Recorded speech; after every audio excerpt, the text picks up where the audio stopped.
Con el permiso de la mesa directiva, compañeras y compañeros diputados. Han pasado casi 3 años y lo único claro es que la política social en nuestro país enfrenta sus peores momentos.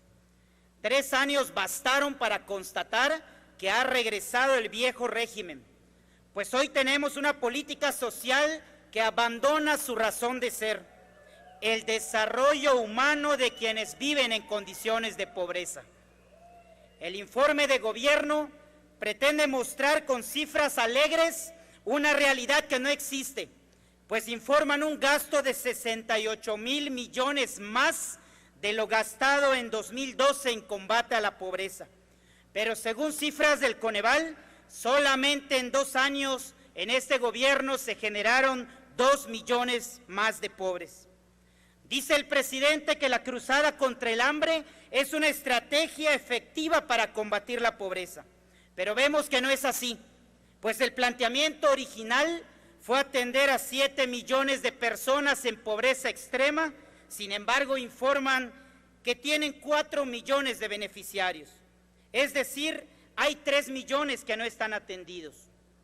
Con base en datos oficiales del Coneval y del propio informe, la Cruzada Nacional contra el Hambre es un fracaso total, pues quedaron excluidos municipios pobres de muchos lugares del país y por el contrario se incluyó a más poblados porque políticamente reditúan más. Dice el informe que el gobierno federal trabaja para que los mexicanos puedan ejercer plenamente sus derechos, incluyendo el de disfrutar una vida digna y decorosa. Pero en los últimos 2 años, la población indígena en situación de pobreza extrema aumentó 1.2% de nuestros hermanos indígenas, que se han de preguntar de qué país estaría hablando el presidente. Apenas la semana pasada, varios medios de comunicación, como La Jornada y El Universal, publicaron que la Sedesol está siendo investigada por presunto daño patrimonial por 845 millones de pesos, involucrando directamente a la exsecretaria Robles y al programa insignia de este sexenio, a tal grado que el propio secretario Mitt acepta que se tiene que revisar, ya que ni hay metas cuantificadas de reducción de la pobreza y el colmo, ni siquiera están identificados plenamente los beneficiarios. Aunado a esto, el secretario de Hacienda declaró que los programas poco eficaces sufrirían recortes y precisamente la Sedesol es de las que más recortes presupuestales sufrirá en 2016.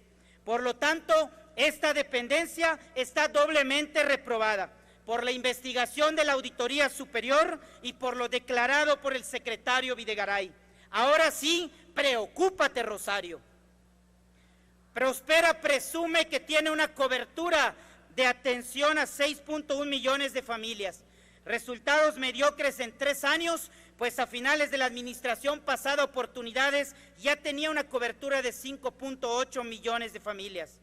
Se presumen también avances en infraestructura de salud, pero haciendo un comparativo, en el último trienio del gobierno del PAN se construyeron 1,272 unidades de consulta externa, mientras que en el trienio que lleva este gobierno apenas lleva construidas 422 unidades. Nada se dice de los hospitales inconclusos en Oaxaca, Yucatán y Veracruz, la falta de médicos, el desabasto de medicamentos o las mujeres que tienen que dar a luz en patios de hospitales, como ha sucedido en Oaxaca. Es mentira que en atención a la salud estemos mejor que antes, porque no se informa la realidad, porque se oculta de manera irresponsable la cantidad de casos, como el chikungunya que está golpeando a los estados del sureste. Por poner un ejemplo, en Yucatán el gobierno estatal solamente reconoce 185 casos de esa enfermedad, mientras que miles de enfermos sufren en pasillos de hospitales porque no son atendidos por la alta demanda. 185 casos es una cifra ilógica que es una burla a la inteligencia de los ciudadanos, que a simple vista ven que son miles los enfermos y el gobierno del Estado, ante la desesperación de las familias, insiste en ocultar las cifras reales. Dice el presidente que valora el esfuerzo de los adultos mayores, pero omite decir que millones de ellos viven aún en condiciones de abandono.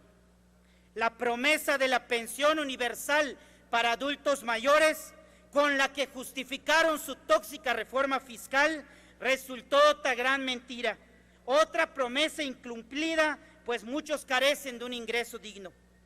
Estos resultados inaceptables no deberían ser motivo para sentirse orgullosos de su gobierno.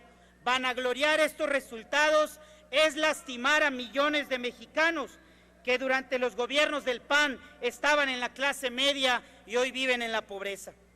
Los diputados de Acción Nacional no nos alegramos de esta falta de resultados y venimos con ánimo propositivo a exhortar al gobierno federal a reconocer errores para corregir el rumbo por el bien de los que menos tienen. Ya concluyo, señor presidente. Cambiemos su mala reforma fiscal que está haciendo que cierren miles de empresas. Las políticas sociales deben de ir de la mano de las políticas económicas. Las cifras alegres y las falacias, aunque las repitamos miles de veces, ya no engañan a nadie, pues en la calle hay sufrimiento y preocupación. En los hogares mexicanos hay pobreza y necesidad. En todo el territorio nacional, 8 de cada 10 mexicanos desaprueban su gestión y en los centros de trabajo hay inconformidad y repudio al gobierno. La realidad es que México está al borde de la desesperación, a grado tal que la sociedad civil allá afuera ya hasta siente envidia de la buena por lo que se vive en Guatemala, donde por mucho menos de lo que ha ocurrido en México, ahí sí renunció su presidente. Diputado y aquí Díaz, solamente nos ofrece disculpas. Compañeras y compañeros diputados, no defraudemos la esperanza de millones de mexicanos que confían que en este Congreso enderecemos juntos el futuro de nuestro querido México. Muchas gracias.